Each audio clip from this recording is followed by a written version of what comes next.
श्री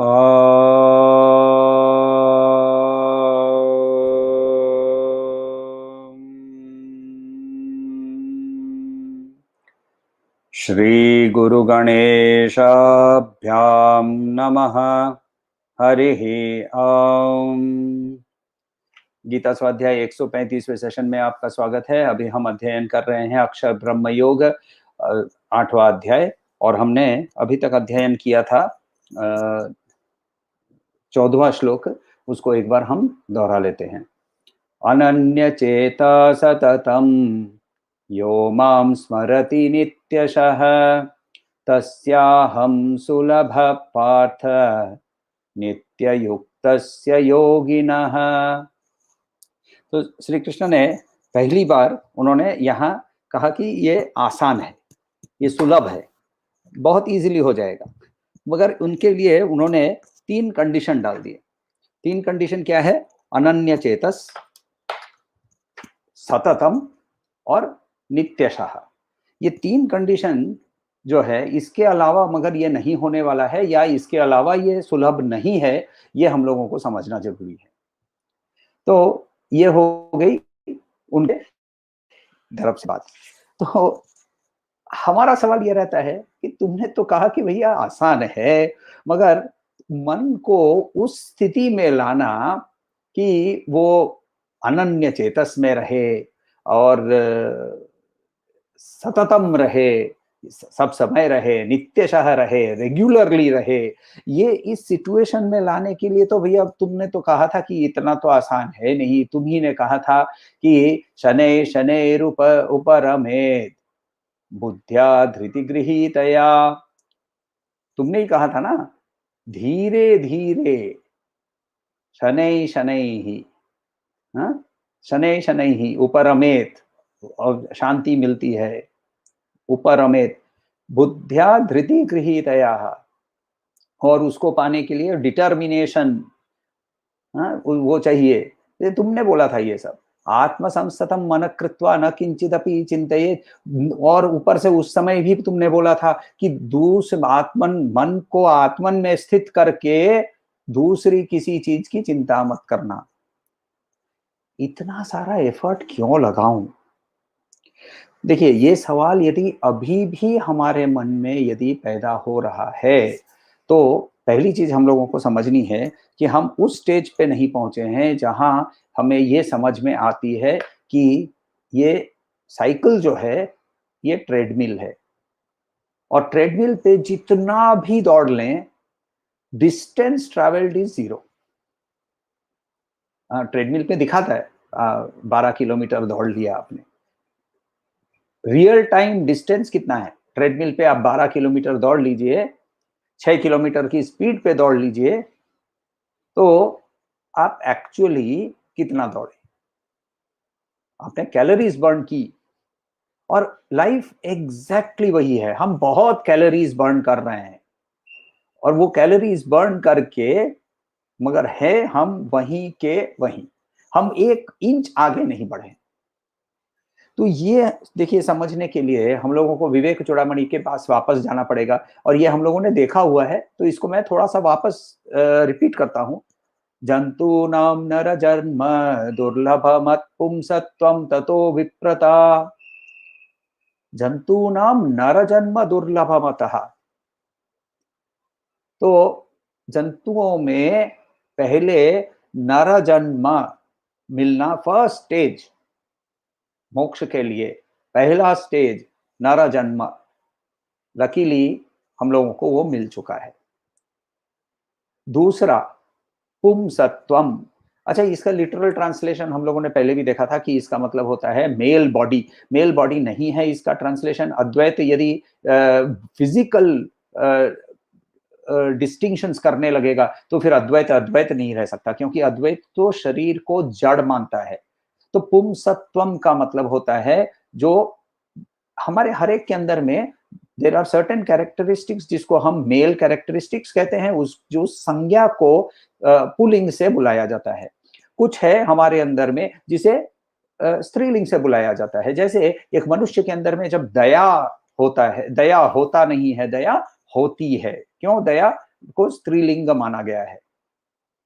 और वैसे ही उसके अंदर में धैर्य होता है, यानी धैर्य एक पुल्लिंग माना गया है। तो पुंसत्वम है वो वाले जो कैरेक्टरिस्टिक्स जो कि मेल साइड से कैटेगराइज किए जाते हैं, जिसको क्या कहते हैं, जिसको कहते हैं डिटर्मिनेशन, स्ट्रेंथ, रिजॉल्व, ये सारे जो है इसको पुंसत्वम। उसके बाद विप्रता। विप्रता का मतलब होता है अगेन लिटरल मीनिंग कि वो जनेऊ पहना हुआ ब्राह्मण। मगर अगेन यदि यही सच होता तो आदि शंकराचार्य के सामने जब चंडाल खड़ा होता तब उन्होंने गुरु मनीष पंचकम नहीं लिखा होता कि जो जो और उस श्लोक के अंदर में वो बहुत क्लियरली बोलते हैं कि जिसको ब्रह्म की ऐक्यता मिली है वो भले वो भगवान हो या चांडाल हो, वो मेरा गुरु है। तो ऐसे सो देयरफॉर विप्रता का मतलब होता है वो जो ह्यूमन क्वालिटीज, ह्यूमैनिटी के जो क्वालिटीज जिसको हम लोग बोलते हैं टेंडरनेस, जिसके अंदर में एम्पैथी आती है। उसके बाद तस्माद वैदिक धर्म मार्ग परता। तो यहां तक तो जो है ना हम अपने आप कर ले सकते हैं। उसके बाद विद्वत्तम अस्मरम विद्वत्तम स्क्रिप्चरल स्टडी। और उसके बाद आत्मन और अनात्मन विवेचनम। श्लोक पूरा जंतु नाम नर जन्म दुर्लभम अत पुंसत्वम ततो विप्रता तस्माद् वैदिक धर्म मार्ग परता विद्वत्तम अस्मात् परम आत्मनात्मा विवेचनम स्वनुभवो ब्रह्मात्मना संस्थिति ही। तो आत्मन अनात्मन का विवेचन जब तक हमारे अंदर में नहीं होता है, ये विवेक जब तक नहीं जागता है, तब तक हमारे साथ ना ये ऐसे सवाल होते हैं कि ये सारा इतना एफर्ट लगाना जरूरी है क्या, ये क्यों एफर्ट लगा रहा हूं। ऋणम कृत्वा घृतम पिबेत यावत जीवेत सुखम जीवेत, है तो सही है। मगर यदि हमारे अंदर में थोड़ा सा भी एक कौतूहल जागता है, जिसे जिज्ञासा कहते हैं, उस जिज्ञासा जागने से पहला सवाल आ जाता है मैं कौन हूं, को हम। तो इसीलिए यदि हम कर्म के मार्ग से शुरू होते हैं और श्री कृष्ण ने जैसे जो मार्ग बताया है वो यदि हम लोग मार्ग क्लियरली फॉलो करते हैं तो कुछ चीज हम ऑलरेडी सीख चुके होते हैं। इंटेलेक्चुअली हमारी अनुभूति ना भी हो तो एटलीस्ट हम इंटेलेक्चुअली वो चीज सीख चुके होते हैं। पहली क्या है उसके अंदर में कि मैं बॉडी माइंड इंटेलेक्ट, शरीर मनस बुद्धि नहीं हूं। मैं शरीर बुद्धि मनस नहीं हूं, पहला ये हम लोग सीख लेते हैं। दूसरा, सारी जो सुख मैं अनुभव कर रहा हूं ये दूसरी चीज के ऊपर निर्भर है, डिपेंडेंट है। दूसरा, वो टेम्पररी है, सारा सुख जो एक्सपीरियंस कर रहा हूं वो टेम्पररी है। और तीसरा, उसको कंटिन्यूअसली एक रिन्यूअल की नीड आती रहती है, उसको रिन्यू करना ही पड़ता है, नहीं तो वो सुख सुख नहीं रहता है। इतने तक कि भगवान शंकराचार्य भज गोविंदम में कहते हैं अंगम गलितम पलितम मुंडम दशन विहीनम जतम तुंडम वृद्धो याति गृहीत्वा दंडम तदपि न मुंचत्याशा पिंडम। अंगम गलितम, अंग जो है शरीर के लिम्स जो हैं, हाथ पैर जो है वो झरझर हो गए हैं, वीक हो गए हैं। पलितम मुंडम, सर पे कोई बाल भी नहीं रहा। दशन विहीनम, दसना नहीं, वो अब काट नहीं सकता है उसका मुंह, यानी दांत नहीं है। वृद्धो याति गृहीत्वा दंडम, दंड को पकड़ लिया है चलने के लिए, हाथ में उसने लाठी ले ली है। तदपि न मुंचत आशा पिंडम, उसके आशाओं का जो पिंड है, आशाओं का जो पहाड़ है, आशाओं की जो ढेर है वो उससे छूटती नहीं है। तो ये जो, और हम यदि श्री कृष्ण के बताई हुई पद्धति फॉलो कर रहे हैं ना, तो एक शरीर मनस बुद्धि हम नहीं है, ये जो सुख की हुई अनुभूति हो रही है वो चीजों के ऊपर, वस्तु विषय व्यक्ति के ऊपर निर्भर है, वो टेम्पररी है। और इसको रिन्यूअल की कंटिन्यूअस जरूरत होती है, और इसके रिन्यूअल के पीछे पड़ने से मेरे कर्मों के अंदर में मैं वासनाओं कंटिन्यूअसली क्रिएट करता हूं, जिससे मुझे वापस आना पड़ता है। और सॉल्यूशन भी हमें दिखने लगता है कि the only way out is to go in। ये चीज तो ऑब्वियसली व्हाट्सएप में बहुत बार मैसेज आया होगा कि मतलब क्या है इसका। मेडिटेशन, जप, भीतर अपने आप को खोजना, इसके अलावा उपाय नहीं है, आगे बढ़ने की रास्ता ही नहीं है। इसी भज गोविंदम के अंदर में भगवान शंकराचार्य कहते हैं कि जब ये हमें जान हो जाती है कि ये एक ट्रेडमिल पे हम बैठे हैं, ट्रेडमिल के ऊपर हम दौड़ रहे हैं, तब हम खुद ही बोलेंगे पुनरपि जननम पुनरपि मरणम पुनरपि जडनी जठरे शयनम, यह संसारे बहुदुस्तारे कृपया पारे पाहि मुरारे।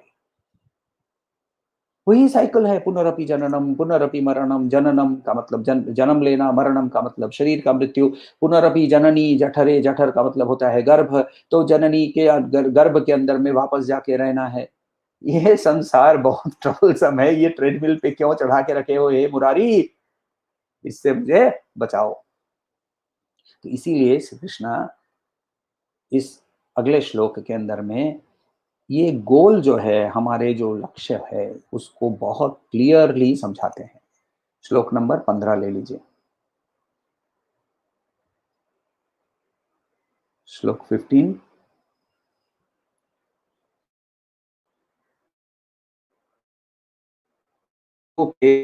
पुनर्जन्म दुःखालयमशाश्वतम्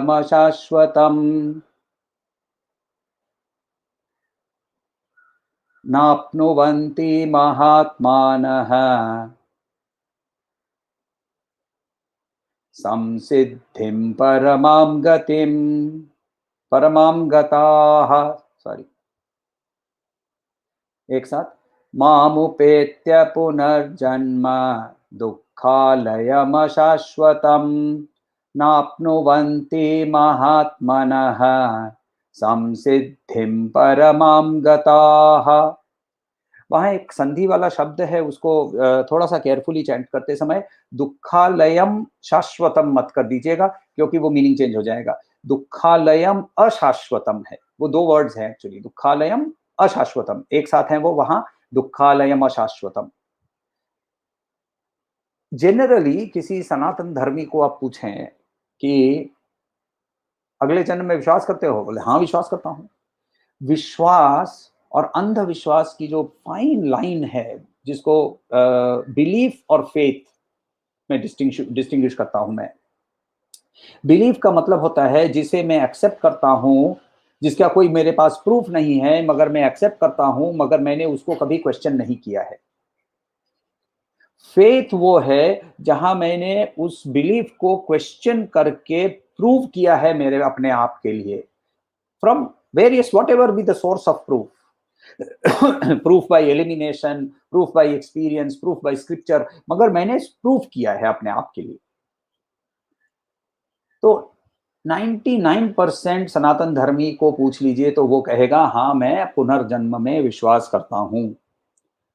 नॉट ओनली दैट, वो इस पुनर्जन्म का विश्वास को अभी कुछ काम न करने का बहाना भी बना लेता है।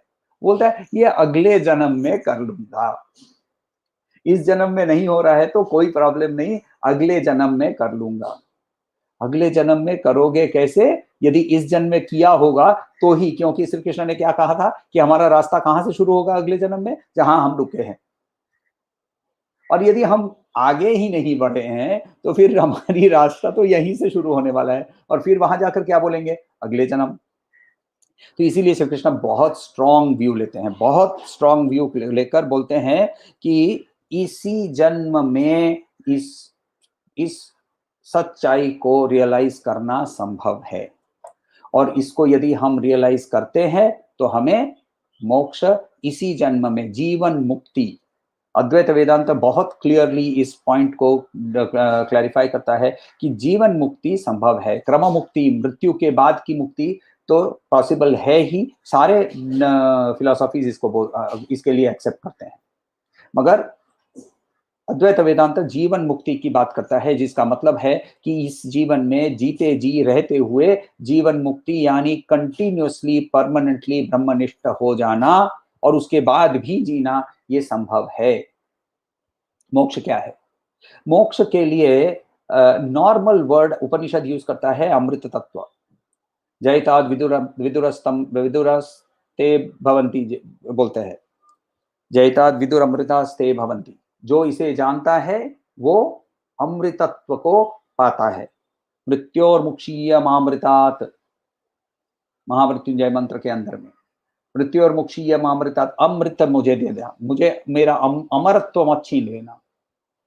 अमरत्व क्या है ये समझाने के लिए उपनिषद खुद ही इसके बारे में बताते हुए बोल रहा है कि अत्रांतरम ब्रह्मविदो विदित्वा लीना ब्रह्मणि तत्परा योनि मुक्ताः, यानी जिसने इस इनर एसेंस को समझ लिया है, अत्रांतरम ब्रह्मविदो, जिसने ब्रह्मन को समझ लिया है और वो ब्रह्मलीन हो गया है, ब्रह्म के अंदर में कंप्लीटली मर्ज हो गया है, वो योनि मुक्त हो जाता है। योनि मुक्त का मतलब उसको वापस किसी गर्भ में, किसी योनि में प्रवेश करने की जरूरत नहीं पड़ती है। और इसका मतलब क्या? वापस जन्मना नहीं पड़ता है। तो इसीलिए श्री कृष्ण क्या कहते हैं इस श्लोक के अंदर में, हमें वो मृत्यु से मुक्ति दिला रहे हैं, पुनर्जन्म से मुक्ति हो जाती है। पुनर्जन्म नाप्नुवन्ति, सेकेंड वर्ड देखिए, पुनर्जन्म है। First word of the second line बोलता है नाप्नुवन्ति, वापस नहीं मिलता है। ना अपनुवन्ति, ना अपनुवन्ति, अपनुवन्ति का मतलब अटेन, टू गेट। तो पुनर्जन्म नाप्नुवन्ति का मतलब है मोक्ष, क्योंकि जो जन्मता है उसको मरना ही है। तो जातस्य मृत्यु इज कंपल्सरी, जातस्य मृत्यु ही सत्यः। तो इसीलिए वहां हम लोग ये क्या है कि जब हम ये इस मृत्यु का से मुक्ति का मतलब क्या, इस पुनर्जन्म से मृत्यु का मतलब क्या? पहला कि मैं आत्मन हूं, सोहम।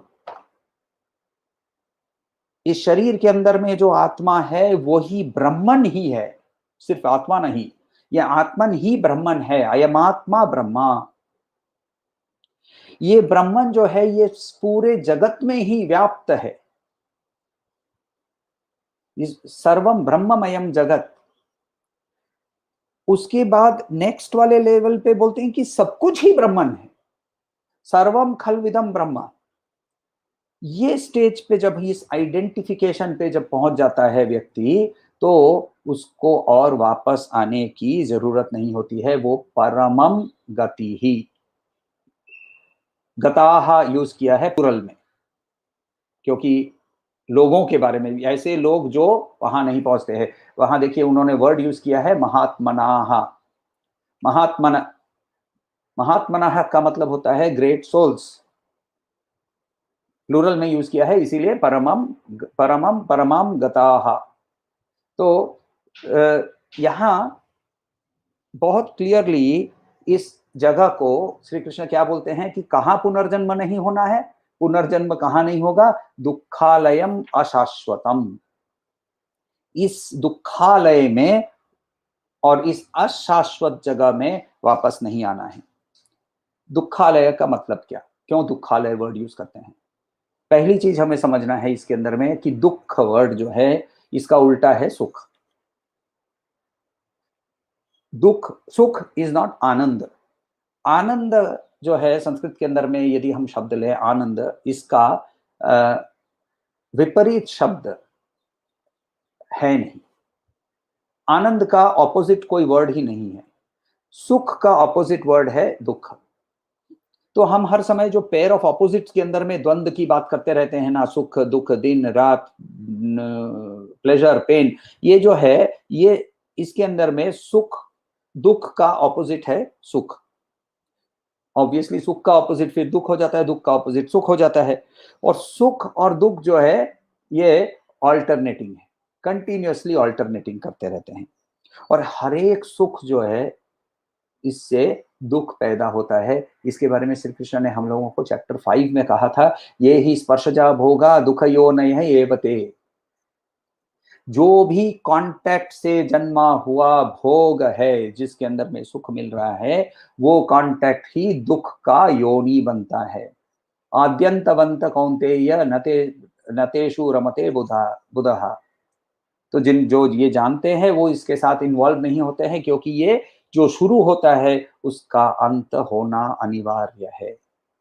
ये जानते हुए इसीलिए ये जो फीलिंग ऑफ प्लेजर पेन ये जो होता है ये कंटिन्यूअसली हमारे लिए अल्टरनेट होता है, इसीलिए ये अशाश्वत, शाश्वत का मतलब होता है इटर्नल, और इसीलिए यहां श्री कृष्ण इसको अशाश्वत बोलते हैं। तो वापस क्यों आना है, मोक्ष तक वापस क्यों आना पड़ेगा, पुनर्जन्म क्यों होगा? सिंपल है बहुत, कर्म का बैलेंस के कारण। तो यदि मुझे जीवन मुक्ति प्राप्त हो जाती है तो कर्म क्या कैंसल आउट हो जाता है? कर्म तीन प्रकार के होते हैं। एक होता है जो कि हमारे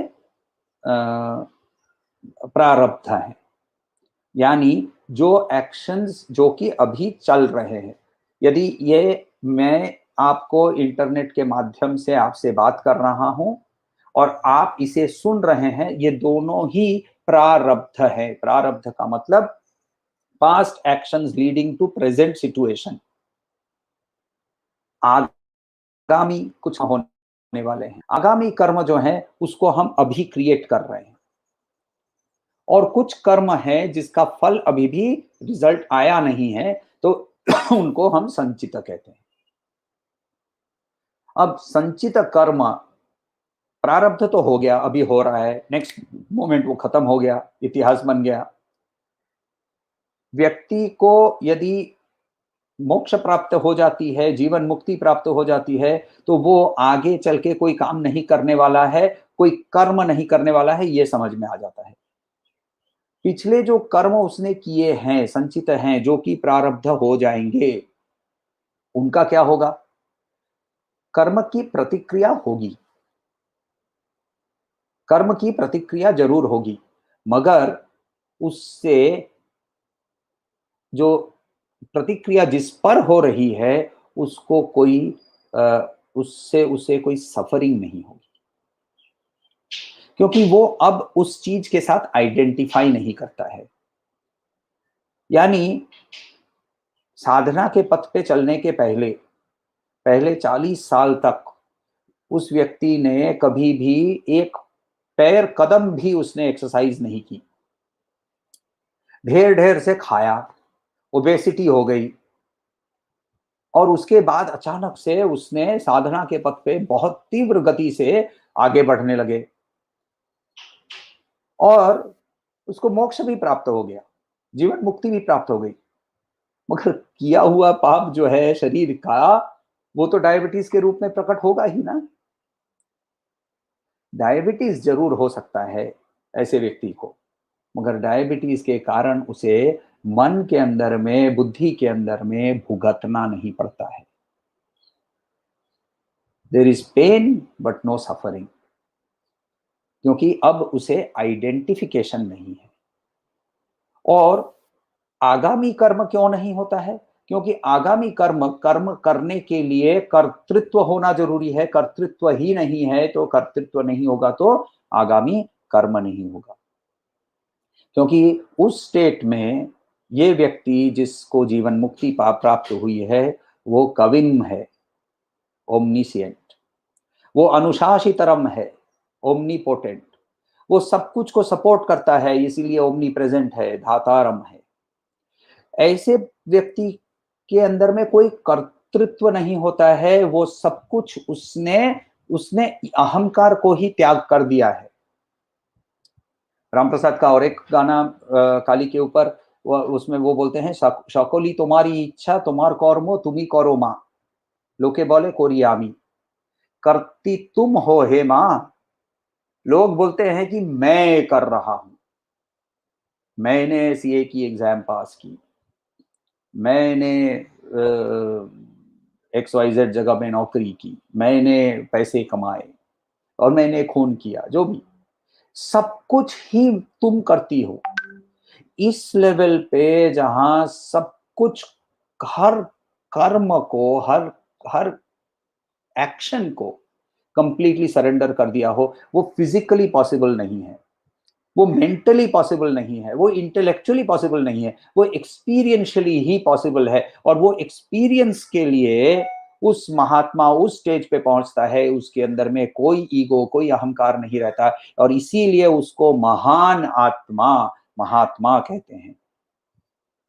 और इसीलिए उसके अंदर में कोई फ्यूचर एक्टिविटी नहीं है, उसके अंदर में कोई प्रेजेंट एक्टिविटी नहीं है, क्योंकि उसके अंदर में कोई डूअरशिप नहीं है, कर्तृत्व नहीं है। और इसीलिए जब वो पास्ट एक्शंस की जो प्रतिक्रिया उस पर होती है, और उसको ना तो उसके लिए कोई सुख होता है और ना उसको कोई दुख होता है, ये हमारी अनुभूति में नहीं है। Let us understand this very clearly. Shri Krishna का ये वाला जो स्टेटमेंट है, ये हमारे अनुभूति में नहीं है। महात्मा संसिद्धिम, तो अनुभूति में यदि नहीं है तो तीन चीज हो सकती है। एक, मैं ये स्टेटमेंट को रिजेक्ट करता हूं, कंप्लीटली मैं रिजेक्ट करता हूं। यदि हमने श्री कृष्ण की दी हुई पद्धति को थोड़ा सा भी फॉलो किया हो, तो देही की उपस्थिति को हम नेगेट नहीं कर सकते हैं, नकार नहीं सकते हैं। तो ये वाला ऑप्शन मेरे लिए पॉसिबल नहीं है कि मैं इसको रिजेक्ट कर दूं, क्योंकि की उपस्थिति देही ही उपस्थिति है, देही ही देही, ये शरीर मैं नहीं हूं, इतना तो इंटेलेक्चुअली मैं समझ चुका हूं, क्योंकि मैंने श्री कृष्ण की दी हुई पद्धति फॉलो की, ये समझ गए हम। दूसरी पद्धति की एक्सपेरिमेंट कर सकते हैं। स्टेटमेंट कोई किसी का एक्सेप्ट करने के लिए तीन चीज हो सकती है। एक तो मैं रिजेक्ट कर लेता हूं, दूसरा मैं एक्सपेरिमेंट करता हूं। एक्सपेरिमेंट कैसे करेंगे? चल एक बार मर के देखते हैं कि क्या होता है, वापस आते हैं या नहीं आते हैं, ये भी संभव नहीं है। तो फिर तीसरा उपाय है कि श्री कृष्ण की जो स्क्रिप्चरल अथॉरिटी है, स्क्रिप्ट, वो एक अथॉरिटेटिव पोजीशन से जो जहां से बता रहे हैं, उस अथॉरिटी को हम एक्सेप्ट करें। उस अथॉरिटी को एक्सेप्ट करके उनके बताए हुए पद्धति को फॉलो करें स्टेप 1 से, ना कि हम स्टेप 6 को टेस्ट करने की कोशिश करें। तो स्टेप 1 से जब हम स्टेप बाय स्टेप जाते हैं, तो स्टेप 6 का की अनुभूति भी अपने आप ही हमारे पास हो जाएगी। मगर शुरू करना है स्टेप 1 से। स्टेप 1 यानी जो भी काम कर रहे हैं उसको 100% देकर काम करें। योगा कर्मसु कौशलम। उसके बाद वाले स्टेप में हम उस कर्म के फल के प्रति आसक्ति जो है, यानी उसके प्रति हमारी जो एंजाइटी होती है, स्ट्रेस होती है, उसको छोड़ें। उसके बाद हम उपासना करें, उसके बाद हम प्रत्याहार करें, स्क्रिप्चरल स्टडी करें, टेक्स्ट को स्टडी करें, श्रवण मनन निधिध्यासन करें।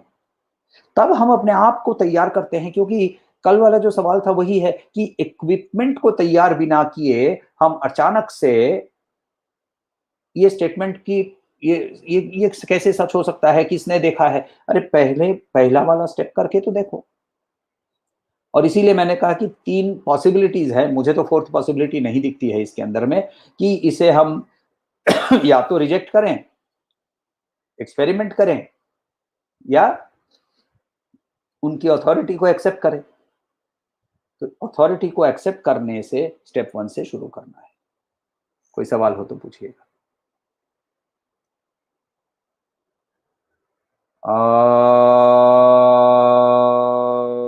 शांति शांति शांति।